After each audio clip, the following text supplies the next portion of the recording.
Ustedes saben que hoy en día es posible encontrar en farmacias algunos productos de cannabis medicinal. ¿Conocen sus usos y sus ventajas? Desde 2014, con la Ley de Regulación del Mercado del Cannabis que se votó en el gobierno de José Mujica, no solo se avanzó en formas de producción y venta de marihuana, sino que también nació un sector dedicado a la producción de cannabis para uso medicinal. En 2019, al final de la segunda presidencia de Tabaré Vázquez, se aprobó otra ley que buscó mejorar el acceso de los uruguayos a este tipo de productos, y hace un año, ya en este gobierno, se aprobó un decreto reglamentario. Pero una década después de la primera normativa, el panorama para las nuevas empresas de este rubro no es auspicioso. De las 150 autorizadas en su momento, hoy solo quedan 34 en actividad, y buena parte de ellas no tiene previsto volver a plantar. La Cámara del sector explica esta crisis por dificultades que estas compañías enfrentan en sus exportaciones debido a la aparición de otros países competidores y por excesivas limitaciones para comercializar acá, en el mercado local. ¿Qué alternativas existen? ¿Hay cambios posibles que también beneficiarían a los pacientes que podrían o deberían tratarse con cannabis medicinal? Vamos a ocuparnos del tema en los próximos minutos. Para eso recibimos al presidente de la Cámara de Empresas de Cannabis Medicinal, Ricardo Páez. Páez, buen día. Gracias por visitarnos. Bueno, buenos días y muchas gracias por la invitación. Yo creo que tenemos que empezar este diálogo explicando algunos términos, algunos conceptos. En primer lugar, ¿qué es el cannabis medicinal? Bueno, en primer lugar, una aclaración previa. La Cámara se encarga y tiene asociados de la industria de cannabis con uso medicinal y también del cannabis con uso industrial.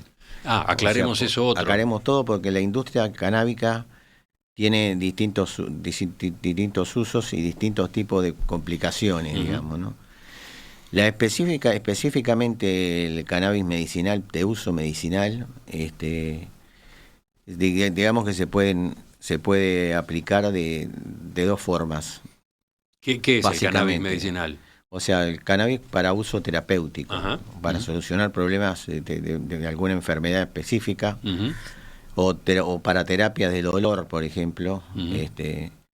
Por ejemplo, en el caso específico del cannabis medicinal para las terapias de dolor se usan consumo de flores con alto contenido de THC. Consumo de flores, a ver, ¿cómo es eso? O sea, las flores con alto contenido de THC se utilizan terapéuticamente para aliviar temas de dolor y cáncer terminal, por ejemplo.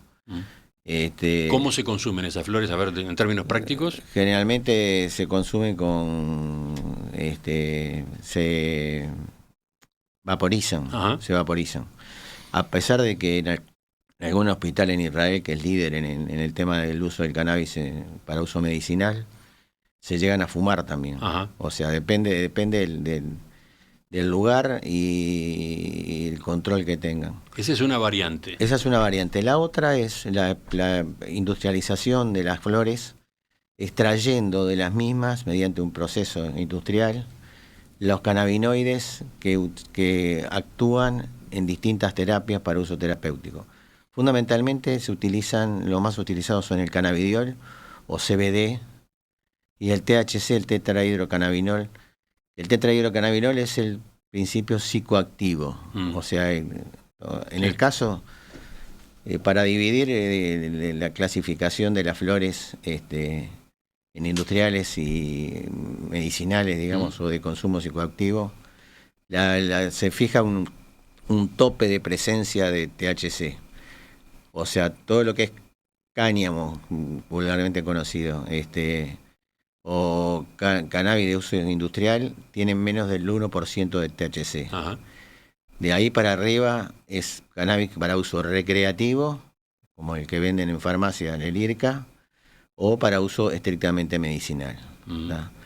Entonces, en el caso de la industrialización se extraen esos dos cannabinoides y con distintas combinaciones de los dos Se formulan productos terminados, que son los que se venden actualmente a nivel de farmacia en nuestro país. De nuevo, ejemplos, gotas, ese es un Gota, caso. fundamentalmente aceite que se aplica en goteros. Ujú.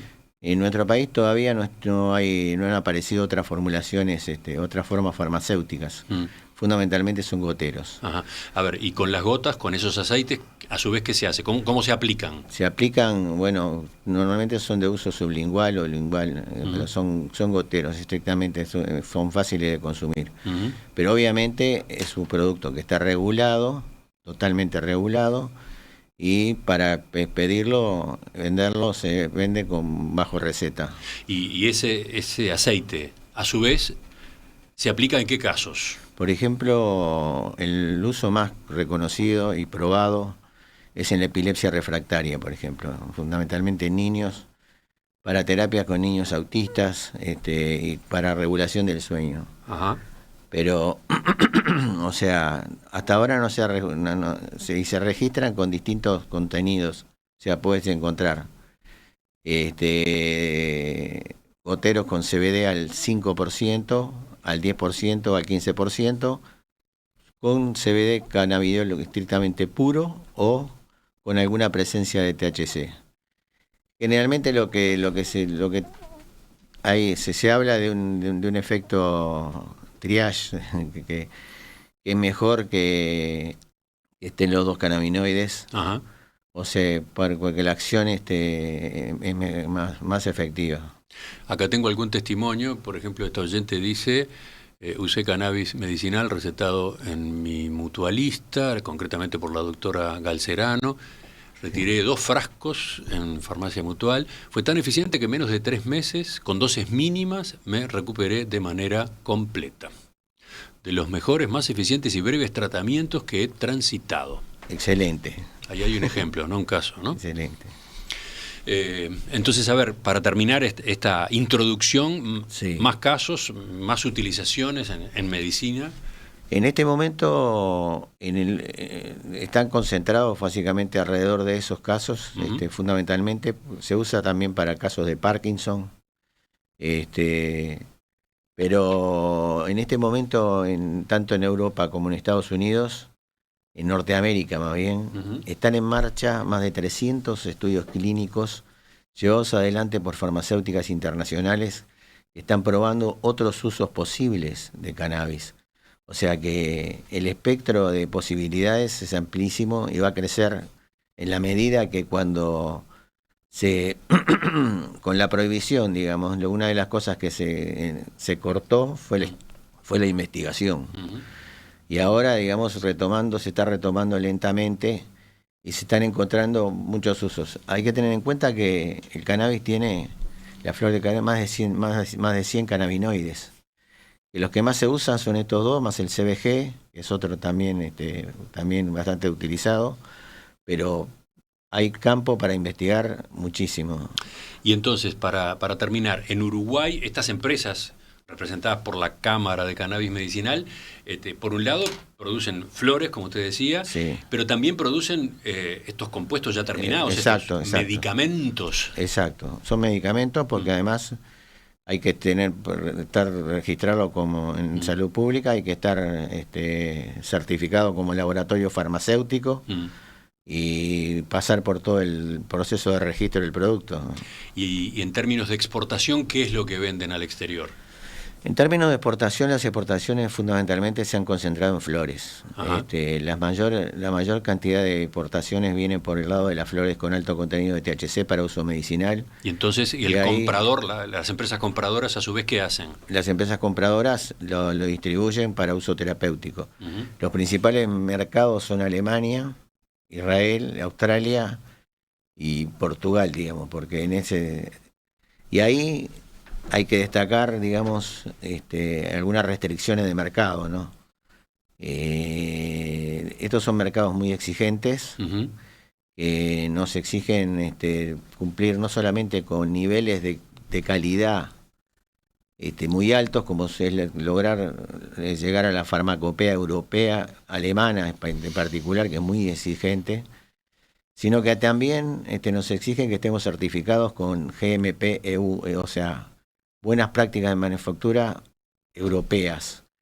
Normalmente una empresa local, farmacéutica, o que esté produciendo cannabis medicinal, se certifica con buenas prácticas de manufactura por el Ministerio de Salud Pública.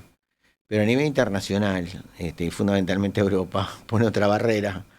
Entonces tenemos que subir un escalón más y estar certificados por buenas prácticas de manufactura ¿Desde europea. cuándo apareció esa exigencia? Esa exigencia apareció desde siempre con Europa. Y bueno, ¿y las empresas uruguayas la cumplen? Y las empresas uruguayas estamos en proceso de certificación. La certificación es un proceso largo y muy caro. Para que tengan una idea, un presupuesto básico está en los $75.000-$80.000 de un proceso de certificaciones. Y se han buscado alternativas, por ejemplo, también de pasar por un paso intermedio en Portugal, en el cual salen con GMP uruguayas, se hace un proceso en Portugal y se triangula al país de destino. Pero evidentemente Australia, por ejemplo, empezó a exigir a partir de julio del año pasado, GMP europeas también. Pero, o sea, no es fácil, o sea, no es fácil. Ahora iremos a qué es lo que está pasando entonces con estas empresas y con sus negocios. Pero sí, para terminar, quiero preguntarle, la Cámara, ¿a cuántas empresas se agrupa entonces? La Cámara agrupa unas 25 empresas, más o menos, que también han ido aflojando. ¿Cómo es esto? ¿150 permisos hubo inicialmente? Hubo 150 licencias expedidas por el Ministerio de Ganadería, Agricultura y Pesca. Esas son estrictamente de carácter industrial. Uh-huh. Las medicinales son menos y las expide fundamentalmente el IRCA. O sea, a partir del año 19, el IRCA aprobó la aparición de la licencia medicinal de cannabis medicinal, porque hasta el año 19 se podía producir con una licencia del Ministerio de Ganadería, Agricultura y Pesca de cultivo, y luego una parte de la operación se auditaba por el Ministerio de Salud Pública y ese cannabis era considerado medicinal. A partir del año 19, el IRCA crea la licencia de cannabis medicinal y hay que pasar por el IRCA y el Ministerio de Salud Pública. Pero en definitiva, yo apuntaba a saber, bueno, ¿cuántas empresas se crearon en Uruguay en estos dos rubros, en el del cannabis medicinal y el industrial? Unas 180 empresas. Se crearon en estos años 180 empresas que daban empleo a ¿cuántas personas? Y daban empleo a muchas personas porque el cultivo tiene personal fijo y personal zafral. Tenía que haber unas 4.000, 5.000 personas empleadas entre las zafrales y los fijos, ¿no? Se calcula unos 60 personas por hectárea cuando hay una cosecha, o sea, entre fijos y zafrales. Pero usted acaba de mencionar cómo esa cantidad cayó. Cayó fundamentalmente porque esas 150 empresas de cannabis industrial que se regían por licencia del Ministerio de Ganadería producían cannabis con menos del 1% de CBD.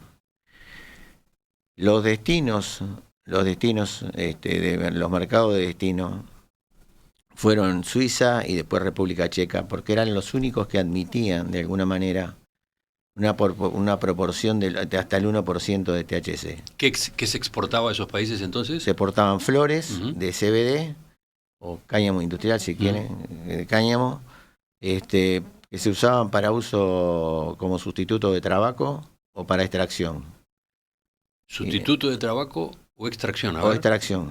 Sustituto de tabaco se fumaban como sustituto de tabaco. O para uso industrial. Que no es lo mismo que fumar marihuana, lo que le llamamos habitualmente fumar marihuana. O sea, el uso psicoactivo, fumar marihuana, para que tenga una idea, estas tienen menos del 1% de THC. Las flores que se venden para fumar en farmacia tienen 13-14% de THC. Las que usan, por ejemplo, en los clubes pueden llegar hasta el 20%, o sea, 20 veces más. Esto otro es más suave, entre más comillas. suave, más suave. Y se usa en esos países como sustituto del cigarrillo, digamos. Exacto, es como exacto, una forma de fumar, no sé, menos dañina. Menos dañina, según dicen, teóricamente. menos dañina. Bueno, ahí entrará otra discusión. Bueno, ese era uno de los destinos entonces, y el otro era... El otro destino... En esas exportaciones de cáñamo industrial. Las otras exportaciones eran de alto contenido de THC para uso medicinal. Ahí está. Y bueno, entonces... que en realidad estaban concentradas en una empresa que fue la que batió récord, Fondmar, y luego aparecieron 2 empresas más, FlexStem y Farming, que lamentablemente tuvimos malas noticias. Esta semana, ahora en todo caso vemos acá. Entonces, de vuelta. Entonces, ¿qué pasa? El mismo tope fijado regulatoriamente aquí, con la mejor intención al principio, resultó ser una barrera. A ver, ¿qué tope? ¿Qué problema? A ver. La barrera del 1% resultó ser una barrera, porque si bien los únicos mercados que aceptaban el 1% eran Suiza y República Checa, el resto de Europa compraba cáñamo industrial con 0,20 de THC, o sea, la quinta parte, límite la quinta parte. Y entonces no admitían ninguna producción de nuestra parte, porque teníamos todos genéticas de más del 0,30 a 1%. ¿Qué pasaba también?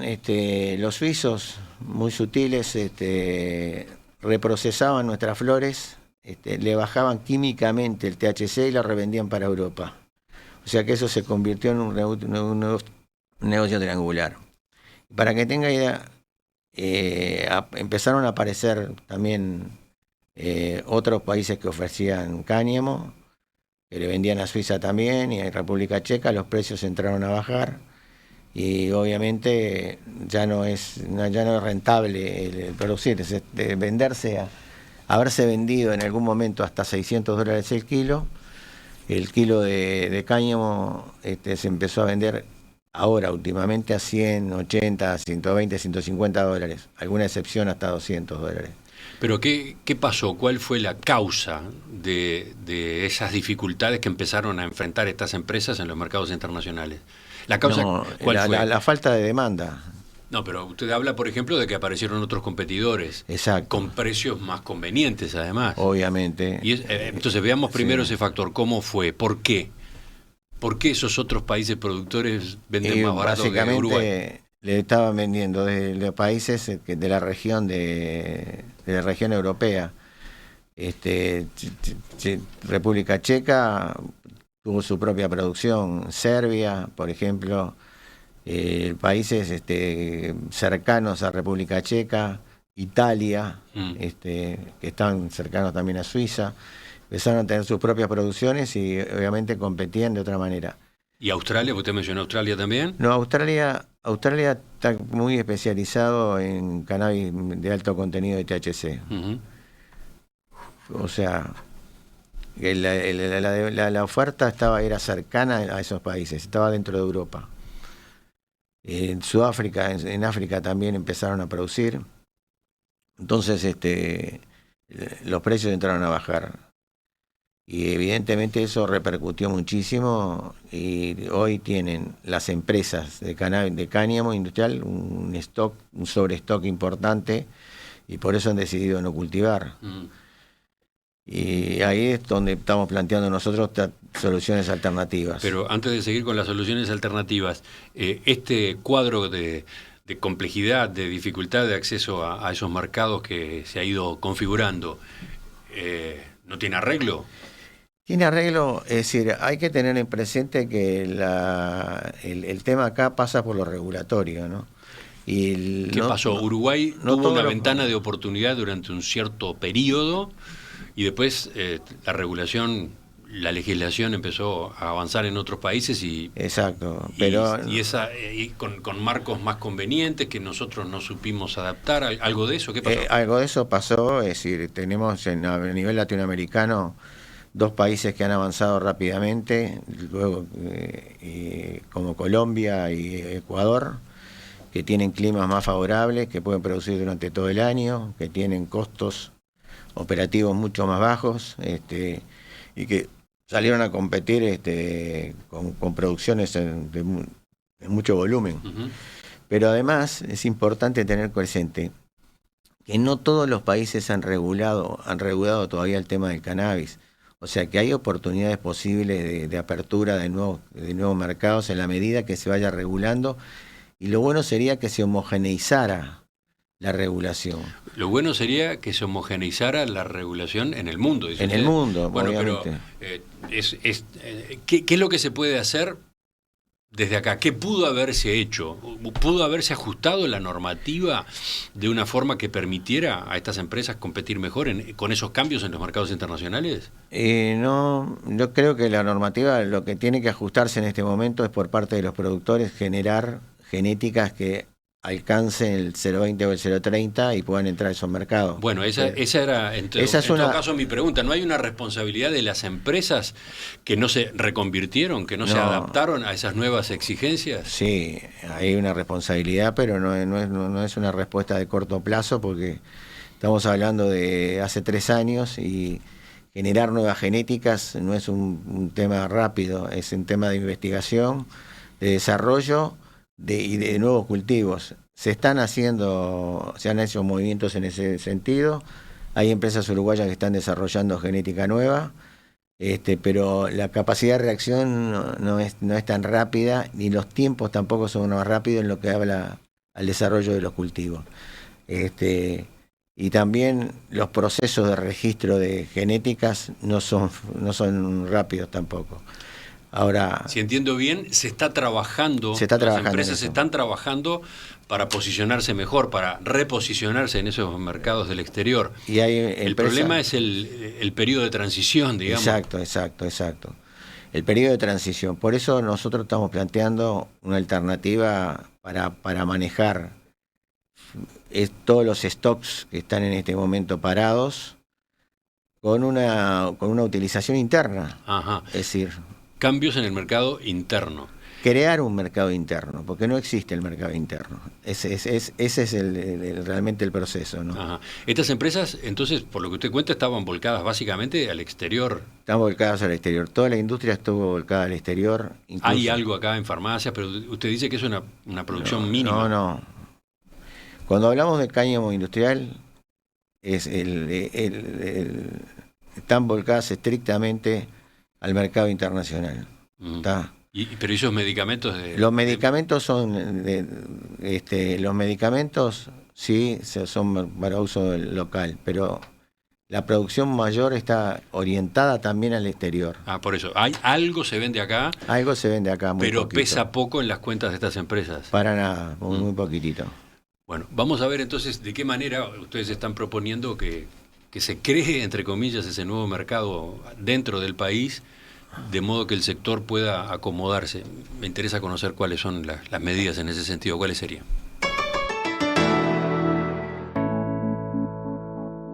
¿Ustedes conocen los beneficios del cannabis medicinal? Hoy en día se venden algunas preparaciones en farmacias de nuestro país, pero la industria nacional del sector, que fue habilitada por la ley que se votó durante el gobierno de José Mujica, no ha tenido un desarrollo significativo. Rumbeó bien al principio, parecía muy auspicioso el futuro, pero la realidad hoy es que las empresas pasan por una crisis importante, y eso tiene que ver con dificultades en sus mercados de exportación y también por las limitaciones que se dan en el mercado interno. Estamos conociendo esa realidad, para eso nos acompaña el presidente de la Cámara de Empresas de Cannabis Medicinal, Ricardo Páez. Sobran las razones para escuchar el próximo espacio. Sobran las razones para tener SECOM, primer servicio de compañía de Uruguay y del mundo. Tengo más mensajes de oyentes, Páez, con testimonios, ¿no? Dice, soy usuario de aceite CBD bajo receta. Me cambió la vida. Lo usé para calmar la migraña que me generaba un problema neurológico. Y ahora por un cáncer, en todos los casos muy bien. Esa es la síntesis que hace el oyente Pablo. Después Leonor dice, cannabis para fibromialgia, alivia los dolores. Después, yo compro una pomada para aliviar dolores. Es excelente. ¿Es de las que se produce acá? ¿Estaré engañada? Pregunta Marta. Pomada también, ¿no? Pomadas también, hay cremas, sí. Bueno, acá tenemos una serie de aplicaciones y una serie de experiencias. Este campo tiene sus arideces también, ¿no? Porque capaz que algunos de esos productos que citan los oyentes no son estrictamente legales, ¿no? Puede ser, puede ser.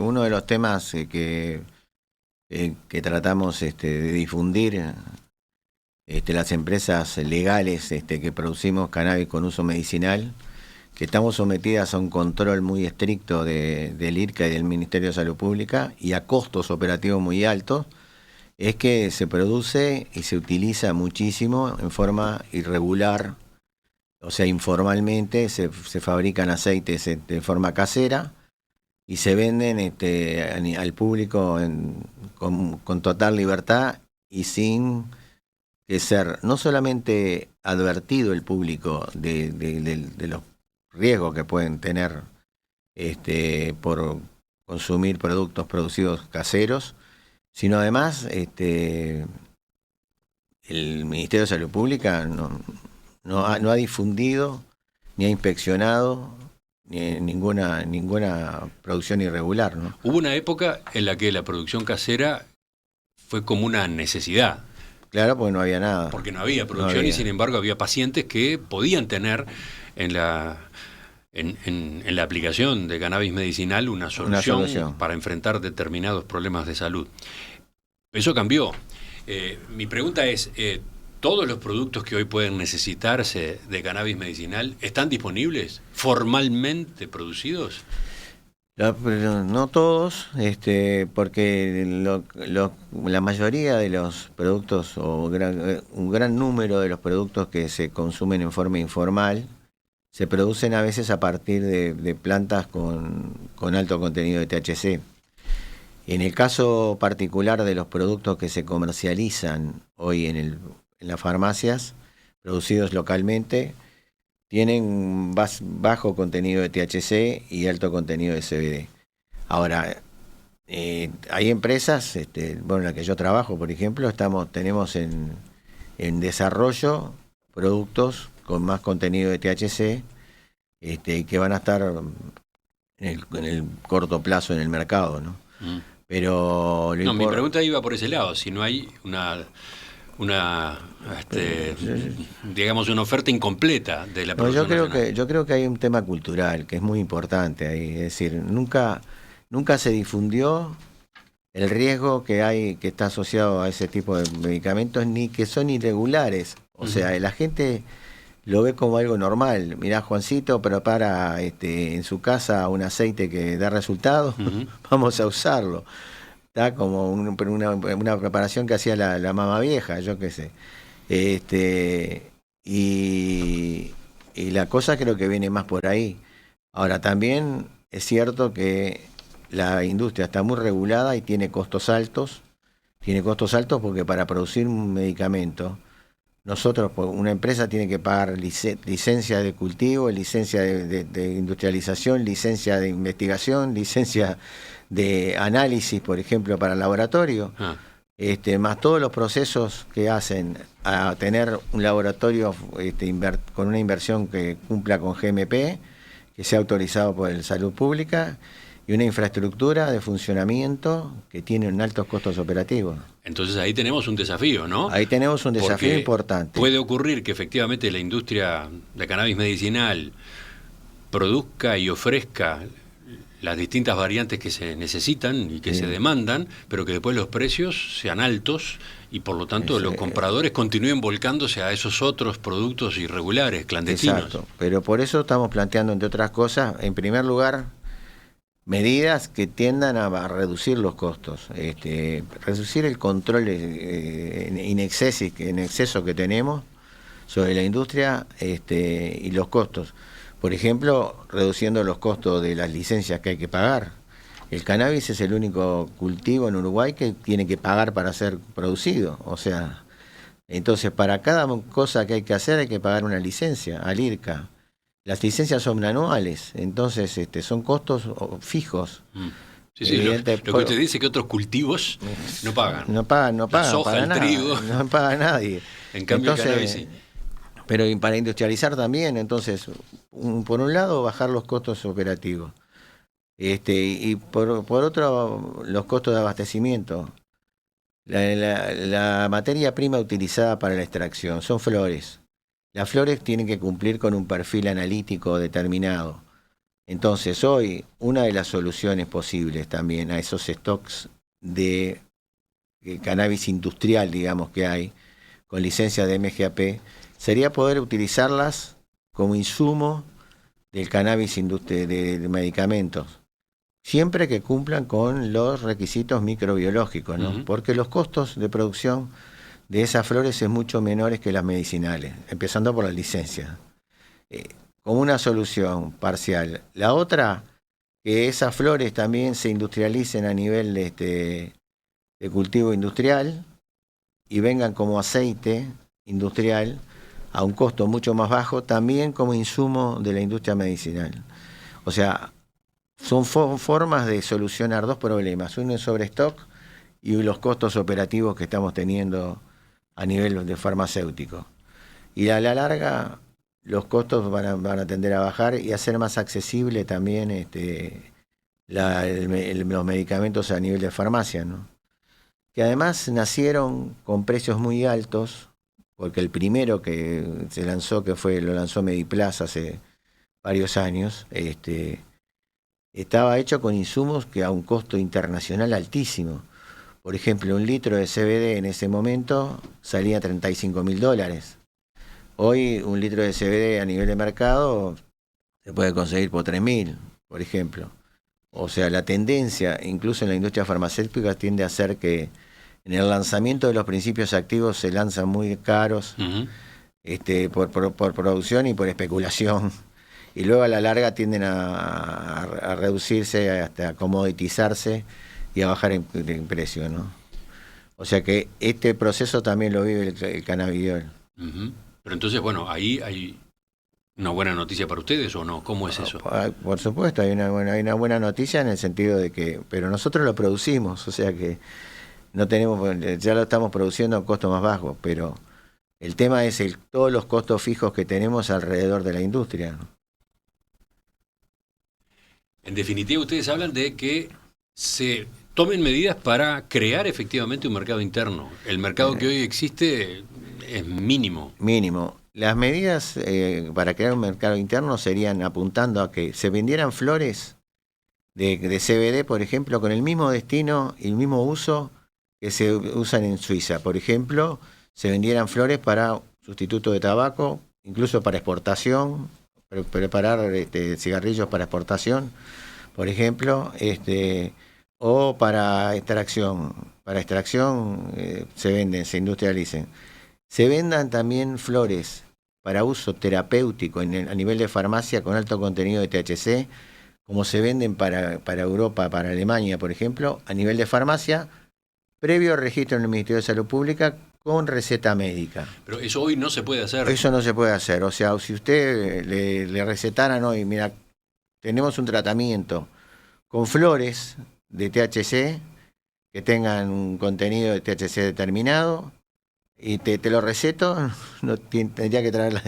No puede llevarlo adelante.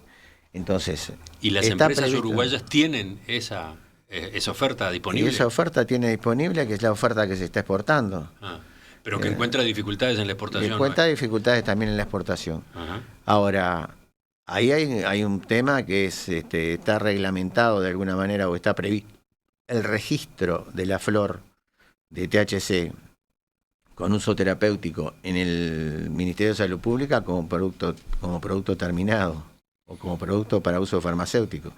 Y ahí hay una gran oposición de parte del Ministerio, ¿no? ¿Cómo es esto? A pesar de que en la ley 19847 y en el decreto está establecido que podría registrarse como especialidad vegetal. O sea, hay un tire y afloje con el Ministerio de Salud Pública que no implementa el registro de flores. Hay 3 casos más que son importantes destacar, que abrirían también otra alternativa de mercado, y es el uso de cannabidiol en alimentos, cosméticos y suplementos alimenticios. Acá entramos en otro campo. También creo que conviene explicar de qué está hablando. A ver. O sea, a nivel internacional o en otros países se permite utilizar el CBD, por ejemplo, el cannabidiol, en alimentos, en bebidas, por ejemplo, cerveza con CBD, gin con CBD, alimentos de todo tipo con CBD. ¿Pero y para qué? ¿Qué efecto no sé, produce en esos alimentos? ¿Cuál es la ventaja de incorporarle CBD a esos alimentos? Aparentemente fue un tema de gusto nada más. No sé, realmente nunca los consumí. No tengo idea clara de lo que pueden implicar, pero más que nada son tendencias y tendencias de mercado que se dan a nivel internacional. Pero nosotros no tenemos la posibilidad de hacerlo porque regulatoriamente no está permitido. Pero, por ejemplo, en el caso de los cosméticos cremas, está permitido producir sectorialmente cremas con CBD puro. No admiten ninguna presencia de THC, que podrían producirse con un contenido de THC hasta el 1%, por ejemplo, como están regulados en Ecuador, y tienen otra funcionalidad. Yo en el año 19 fui a una feria en Spanavis, en Europa, en España, y me traje una crema con CBD y THC para uso para los dolores externos en la rodilla, por ejemplo, deportivos, como se usa acá el diclofenac o el diclogel, todos esos productos. Acá no se puede registrar porque tiene THC. Entonces, hay algunos usos que podrían ser abrir oportunidades de colocación de producto también, porque eso implica una industrialización de la flor y el uso de la materia prima en ese tipo de alternativas de consumo. La síntesis es que la regulación uruguaya se quedó atrás. La regulación uruguaya se quedó atrás porque, por ejemplo, Ecuador tomó la base de nuestra legislación y la potenció. Si bien en la parte recreativa no están igual que nosotros, en todo lo demás amplió el espectro y produce y permite producir otros productos que nosotros no podemos producir. Y los vende en tiendas especializadas que tienen todo tipo de variantes de usos con CBD, por ejemplo. Sí. Ese atraso en la actualización de la regulación lo que está produciendo es que un sector nuevo de la economía nacional que se presentaba como auspicioso, tanto en cuanto a las posibilidades de creación de puestos de trabajo como en cuanto a las alternativas de exportación que podía encarar, está pinchado. Está temblequeando, sí. Está pinchado. Está pinchado, sí. Y lo peor es que en todas las previsiones de los consultores internacionales hacia el corto plazo, hacia los próximos 5 años, son de crecimiento sostenido del negocio del cannabis en general. Las previsiones a 5 años son de desarrollar un negocio de 105.000 millones de dólares, en los cuales un 60% sea medicinal y el 45% sea de consumo en general. Y asignándole un negocio global a América Latina de 9.000 millones de dólares. O sea que hay posibilidades, creo que esto no viene para atrás, va a seguir creciendo, pero no tenemos que bajarnos del tren, ¿no? Pero ya de hecho nos estamos bajando del tren. ¿Cuántas empresas han cerrado entonces? Y han parado muchas empresas. No quiere decir que... Algunas cerraron bajado definitivamente, hay otras que están en venta, pero lo grave son que las más grandes tienen dificultades, como Fodmer mismo, que es el primer exportador uruguayo de flores, tiene sus dificultades financieras, y bueno, y la mala noticia de Farming también es impactante, ¿no? En cuanto a empleo, ¿cuál ha sido la caída en estos años entonces? Y yo pienso que un 70%. ¿Caída de 70% en el empleo en el sector? Sí. Bueno, enseguida, en el final de la entrevista, quiero preguntarle qué posibilidades hay de que efectivamente se apliquen estas correcciones que vienen dejando estos contactos que ustedes tienen con autoridades, con candidatos de los partidos políticos. Estamos en los últimos minutos de esta entrevista en perspectiva con Ricardo Páez, presidente de la Cámara de Empresas de Cannabis Medicinal, que está teniendo encuentros con autoridades de gobierno y con dirigentes de los partidos políticos, una serie de reuniones en las que proponen un segundo impulso, le llaman, ¿no? Segundo impulso. Un segundo impulso para el sector. A ver, algunas medidas son sencillas, otras son más complejas. ¿Cómo describe ese espectro? A ver. Hay algunas medidas que son sí sencillas en el sentido de que dependen de la voluntad de un organismo. Por ejemplo, las medidas que estamos planteando de abaratamiento del costo de licencia, extensión de la duración, las medidas que hacen a la simplificación y la agilidad en la expedición de certificados de exportación, esas dependen del IRCA y del Ministerio de Salud Pública, o sea que por ese lado creo que hay cosas que se pueden solucionar relativamente rápido. Lo de la apertura de mercado implica dos vías. Una vía puede ser de decreto, por decreto del Poder Ejecutivo, y después las otras de más largo plazo son de cambio regulatorio, implica un cambio a nivel de ley.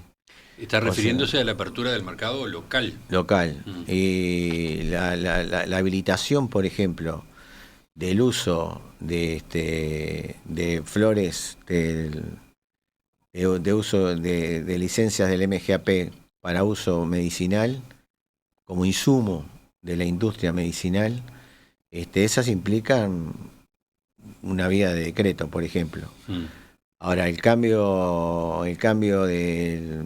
del registro de consumidores, por ejemplo, para ampliar el mercado de consumo interno de recreativo, implica un cambio legislativo. ¿Ustedes también plantean eso? ¿Incursionar en el mercado recreativo? ¿En qué sentido? No, en el sentido de que en el recreativo habría una vía de venta de flores de alto contenido de THC para las empresas que están produciendo para el IRCA. O sea, cuando no están abastecidas, poder abastecerlas. O sea, es una vía de salida también, interna. Pero eso, obviamente, como fueron asignadas por licitación, implican un cambio. Ahora, ¿y qué tiene que ver el registro? ¿Que haya o no registro de consumidores? Lo que está planteando Daniel Radillo Sí. de sacar el registro, simplificar el registro en el sentido de que va a ampliar la masa de consumidores y habilitar el consumo turístico. Pero fundamentalmente nos interesa mucho destacar desde el punto de vista medicinal aquellas medidas que puedan abaratar el costo industrial de producir medicamentos. Sí, parecería que en ese sentido faltan por lo menos dos líneas de trabajo, ¿no? Uno, la promoción del cannabis medicinal o de la medicina canábica.